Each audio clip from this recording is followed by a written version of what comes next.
Hi friends. അപ്പോൾ ഇതാ നമ്മുടെ കണിക്കൊന്നയൊക്കെ പൂത്തു കേട്ടോ. ഇനി വിഷുവാകുമ്പോഴേക്ക് ഉണ്ടാവുമെന്നൊന്നും അറിയില്ല. അപ്പോഴത്തേക്കൊക്കെ ഏകദേശം കൊഴിഞ്ഞു പോകും തോന്നുന്നുണ്ട്. അപ്പം നമ്മൾ ബട്ടർഫ്ലൈ പ്ലാന്റ് നടാൻ പോവാണ്.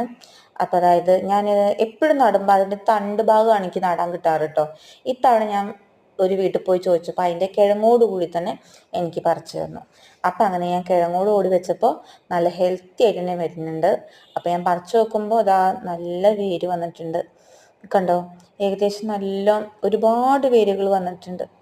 കണ്ടില്ലേ, ഇത്രത്തോളം വന്നു കേട്ടോ. എനിക്ക് തന്നെ അത്ഭുതമായി. ഞാൻ എപ്പോഴും നടും, കുറച്ച് ദിവസം കഴിഞ്ഞാൽ വാടിപ്പോവും, അങ്ങനെയാണ് പതിവ്. ഇത്തവണ എന്നാൽ ശരി, കിഴങ്ങോട് കൂടി തരണം പറഞ്ഞപ്പോൾ അവരെനിക്ക് കിഴങ്ങോട് കൂടി തന്നെ തന്നു. പിന്നെ കരിയില കമ്പോസ്റ്റിലാണ് വെച്ചിരിക്കുന്നത്. ഇത് ഫില്ല് ചെയ്യാനും കരിയില കമ്പോസ്റ്റ് തന്നെയാണ് എടുത്തിരിക്കുന്നത്. അപ്പം എല്ലാവർക്കും സുഖമല്ലേ? അപ്പം ഇന്ന് വൈകുന്നേരത്തിൻ്റെ വർക്ക് ഇതൊക്കെ തന്നെ ഇരുന്നു കേട്ടോ. അപ്പോൾ ഓക്കെ, താങ്ക് യു. വീഡിയോ ഇഷ്ടമാണ് ലൈക്ക് ചെയ്യണം, സബ്സ്ക്രൈബ്